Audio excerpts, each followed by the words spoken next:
கள்ளக்குறிச்சி மாவட்டம் திருக்கோவிலூர் மற்றும் ரிஷிவந்தியம் சட்டமன்ற தொகுதிகளுக்கு உட்பட்ட சந்தைப்பேட்டை புறவழிச்சாலையில் அதிமுக சார்பில் அமைக்கப்பட்டுள்ள 126 அடி கொடி கம்பத்தில் கொடியேற்றி வைத்து உரையாற்றி வருகிறார். அந்த காட்சிகளை தற்போது பார்க்கலாம்.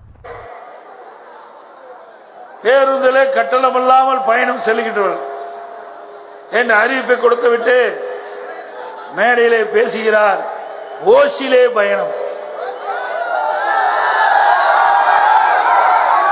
பேசினாரா இல்லையா? அது வன்மையா கண்டிக்க வேண்டியதல்லவா? எனவே அப்பா வீட்டுல இருந்தா கொடுக்கிறாரு.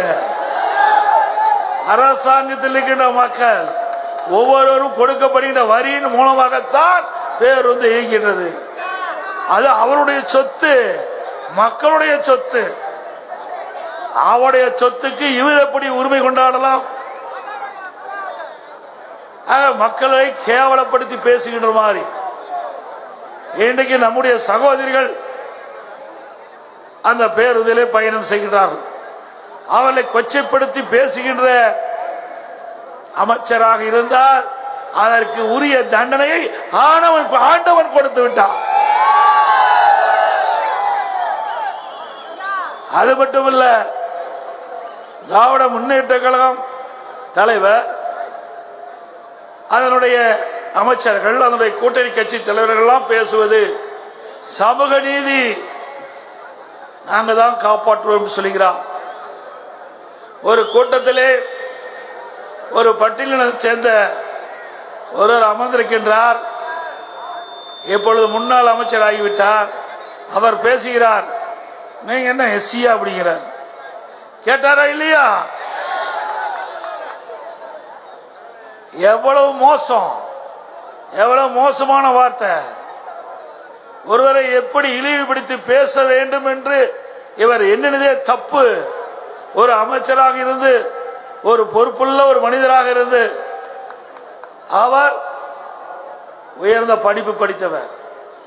அப்படி இருந்தும் கூட மேடை நாகரிகம் இல்லாம ஒரு பட்டியலத்தை சேர்ந்த பெண்ணை ஏளனமாக கொச்சைப்படுத்தி பேசியது எவராலும் மன்னிக்க முடியாது. மன்னிக்க முடியுமா?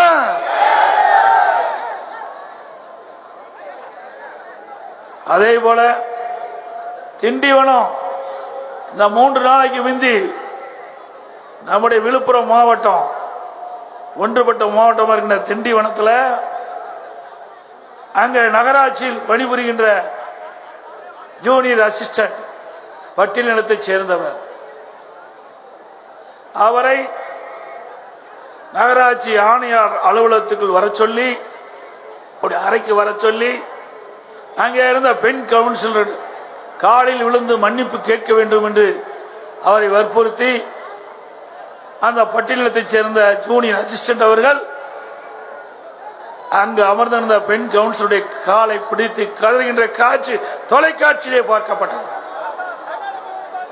ஆக இவர்களெல்லாம் சமூக நீதியை பாதுகாக்கக்கூடியவர்களா? ஆக ஏழைகள் என்று சொன்னால் இலக்காரமாக பார்க்கின்ற கட்சி திமுக கட்சி. பட்டியலினத்தை சேர்ந்தவர்கள் என்றால் அவர்களை கொச்சைப்படுத்தி பேசுவது, ஏளனமாக பார்ப்பது, ஏளனமாக பேசுவது, இப்படி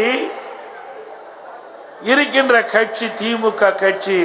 அதற்கு அடுத்த ஆண்டு நடைபெற்ற சட்டமன்ற பொது தேர்தலில் தகுந்த பதிலடி நீங்கள் கொடுப்பீர்களா? அதோட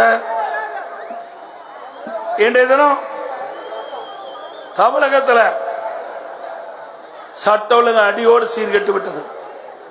நான் பல பொதுக்கூட்டத்தில் இதை பேசி வருகிறேன்.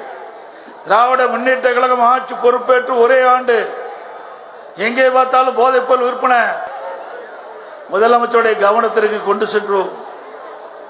தமிழகத்திலே போதை நடமாட்டம் அதிகரித்து விட்டது.